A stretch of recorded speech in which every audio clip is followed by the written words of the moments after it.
Dona Drake was an interesting, beautiful actress and dancer from the 1930s and 1940s. She was a woman of a number of different names, including Una Novella, Rita Novella, Rita Shaw, and Rita Rio. She was born Eunice Westmoreland in Miami, Florida on November 14th, 1914.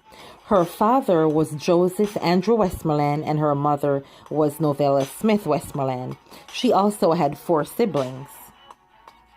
She was a gifted child musically. Her father relocated the family to Philadelphia and later opened a restaurant there. When Eunice was 5 years old, she started to perform and play musical instruments there as an entertainment. Following schooling, she moved to the Big Apple, New York City, with her mother and waitress Renee Villon. She formed a sister act duo with Renee. She entered show business in the 1930s. She was billed in the name Una Villain. She caught the fetching eye of Broadway and nightclub talent. They danced in several nightclubs as chorus girls. They worked as various shoreens on stage and nightclubs. They found work on Broadway at the popular Paradise Club. Earl Carroll, who was a theatrical producer, writer, songwriter, and composer, took notice of Eunice. He hired her to be in his latest musical review, Murder at the Vanities. She claimed that she was Latina, and she even went as far as to learn Spanish. Una was not the average chorus girl. Besides singing and dancing, she also played the clarinet, drums, saxophone, and piano. After Vanities ended, Una and Renee toured together until Renee left to get married. Una carried on as a solo act and opened for Rudy Vallée and Harry Richmond. In 1934, columnist Walter Winchell wrote about her performance in a nightclub.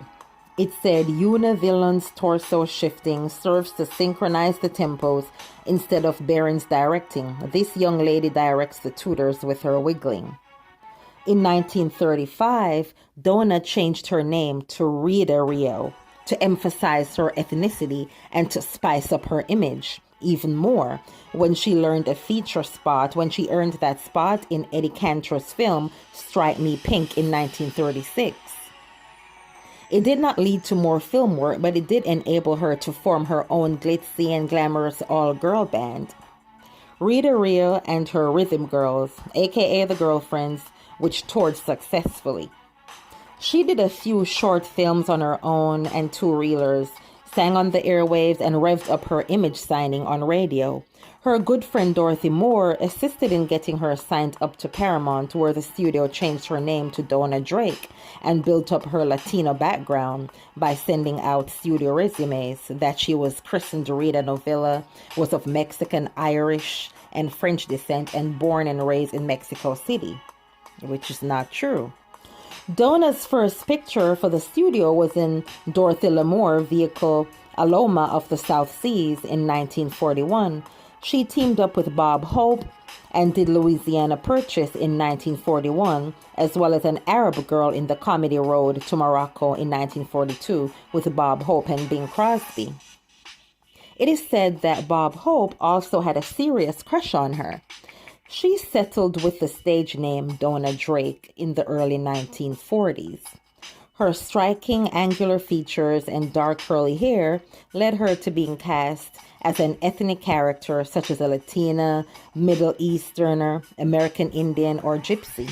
One of the roles that she's known for is playing the American Indian in Beyond the Forest. In 1944, she had a lead role as a big band singer in a movie titled Hot Rhythm, which also featured Irene Ryan, who was the granny from the Beverly Hillbillies. While she appeared in nightclubs, she met and she started dating Louis Amberg, aka Pretty. He was a Russian-born mobster. She got attention and lavish gifts from him. Pretty also had a short temper. After he was insulted from the stage by comedian Milton Berle, Pretty stabbed him in the chin with a fork, causing the comedian to need 8 stitches. On September 30th, 1935, Pretty's brother Joseph was killed. Less than a month later, Pretty Amberg's body was found in the back seat of a flaming car early in the morning of October 23rd, 1935, in Brooklyn. He had been stripped of his clothes, a sack was placed over his head, and his hands were tied with a wire. Back then, at that time of his death, she was in Hollywood with a new name, Rita Rio, having secured a role in Stripe Me Pink. When she was questioned by the FBI, she claimed to only know him as Mr. Cohen and had no idea what he did for a living. She went on to say he was always polite and respectful, and they enjoyed horseback riding through Central Park. Dona worked with Paramount, but eventually the excitement over Dona started to dim. Her contract was eventually dropped, but Dona took it in stride, saying, "It was wonderful at first with Paramount. I thought I was on my way to becoming a film actress, but you can't make a screen career out of combing Dorothy Lamour's hair or chasing Bob Hope in one picture after another." Back when she did the 1944 movie Hot Rhythm, while filming it, her friend actress Joan Blondell introduced her to burgeoning costume designer William Billy Travilla. Travilla, who worked Western costumes when they met, would soon get his big break when actress Anne Sheridan retained him to create her wardrobe for her films and personally. He later won an Oscar for designing the costumes for Errol Flynn adventure film Adventures of Don Juan in 1949, and he created iconic dresses for Marilyn Monroe.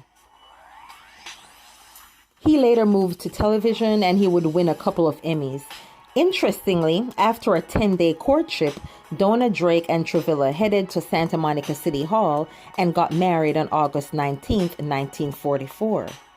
Free from her contract at Paramount, Dona Drake was now a freelance actress. It also seemed to be the more exciting phase of her career.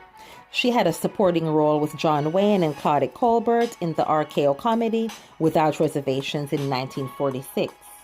And she was Ken Taylor's leading lady in the 20th Century Fox B film Dangerous Millions in 1946, and she was featured as the girlfriend of Dan Duryea in Another Part of the Forest in 1948, the prequel to the classic Lillian Hellman story, The Little Foxes.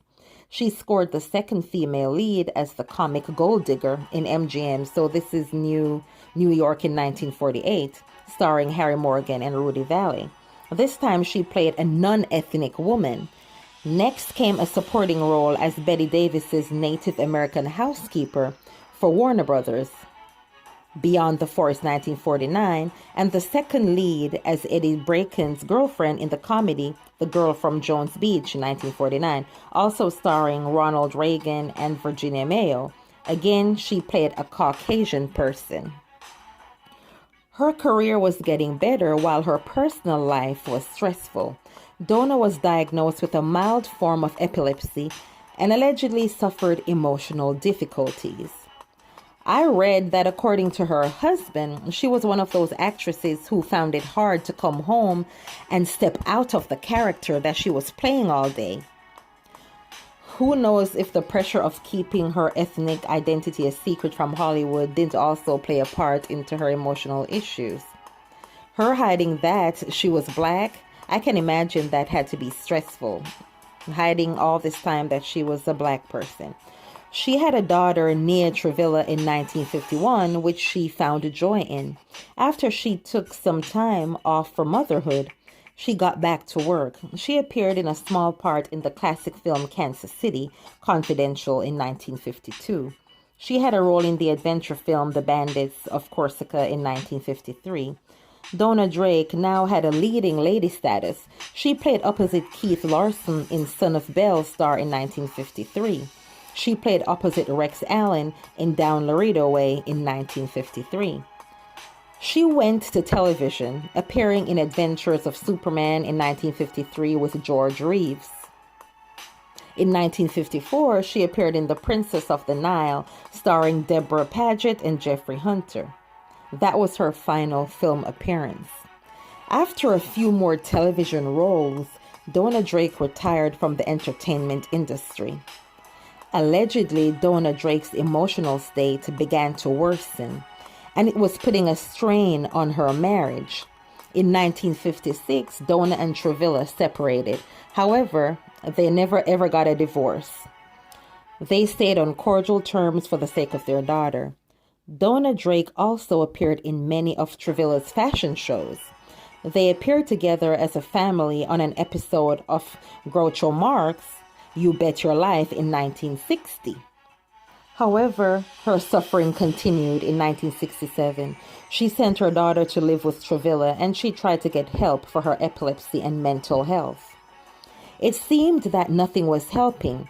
By the late 1970s, her health became very uncertain. She made an appearance at the 1986 Macy's Day Thanksgiving Parade in New York. That was Dona's final public appearance. Sadly, Dona Drake passed away on June 20th, 1989 from pneumonia and respiratory failure. Dona was cremated and her ashes were scattered at the sea. Dona was a beautiful woman who had her struggles like anybody else. She probably pretended to be somebody else so she could get more roles in Hollywood. The fact that she was able to change her name a bunch of different times and got away with it is amazing. But tough. R.I.P. Eunice Westmoreland, a.k.a. Dona Drake.